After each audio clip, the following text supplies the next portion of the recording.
आप लोग जानते हैं कि हम इस टाइप का वीडियो ला रहे हैं जिसमें हम आपको बता रहे हैं कि ये सब चीज इंग्लिश स्पोकन में कितना इंपॉर्टेंट है। इसी की वजह से बच्चे को डर लगता है इंग्लिश बोलने के टाइम में, अगर हम ये बोल रहे हैं तो क्या हम सही बोलेंगे या गलत बोलेंगे।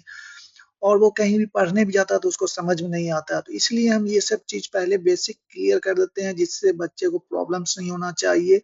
और बोलने के टाइम में आपको डर नहीं लगाना चाहिए और ना ही आप रुक रुक कर बोले। सबसे ज्यादा इंपॉर्टेंट यही कि बच्चे को डर लगता है। तो ये सब चीज अगर आप अच्छे से प्रैक्टिस कर लेते हैं तो आपको कभी भी प्रॉब्लम्स नहीं होगा। और आप जानते हैं कि हम इस टाइप का वीडियो ला रहे हैं जिसमें हम एक में केवल इंग्लिश बताते हैं, दूसरा में इंग्लिश हिंदी बताते हैं, तीसरा में एडवांस लेवल का ला रहे हैं। इस टाइप से मेरा टोटल 3 वीडियो आ रहा है।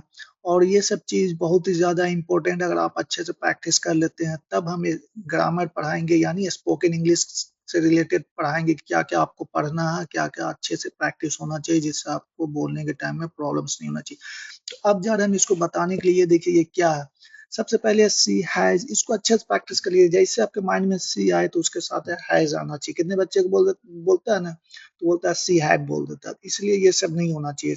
प्रैक्टिस कर लेना अच्छे से कि आपके माइंड में जैसे बोलेंगे सी, उसके साथ हैज आना चाहिए। She does not have, does she have, doesn't she have, इस टाइप से बोल सकते हैं। देखिए एक चीज और बता रहे हैं, दूसरा नंबर और चौथा नंबर को आप दो तरीके से बोल सकते हैं। एक जो ये लिखा हुआ ऐसे ही बोल सकते हैं, और एक और तरीका है डज और नॉट को साथ बोल सकते हैं। डजंट क्या बोलना है, सी डजंट हैव, या फिर बोलना she does not have. Fourth number में देखिए डज सी नॉट हैव, है ना, इस टाइप से ही बोल सकते हैं।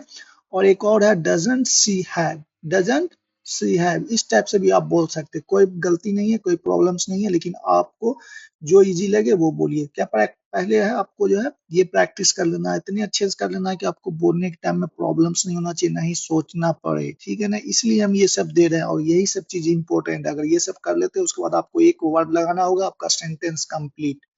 कैसे करना है, पहले ये दोनों करना, पहला दूसरा को। सी है सी डज नॉट हैव, या सी डजंट हैव। क्या बोलना है, सी है सी डजंट हैव। फिर तीसरा चौथा करना, does she have, does C not have, या डजंट सी हैव। क्या बोलना है, डजंट सी हैव बोलना है या डज सी नॉट हैव। इस तरह से आप अच्छे से प्रैक्टिस कर लीजिए। जितना फास्ट, जितने अच्छे से आप इसको याद कर लेते हैं, प्रैक्टिस कर लेते हैं, आपके लिए उतनी इजी और अच्छा होगा आगे स्पोकन इंग्लिश सीखने में। तो आज के लिए इतने ही, फिर मिलते हैं नेक्स्ट क्लास में।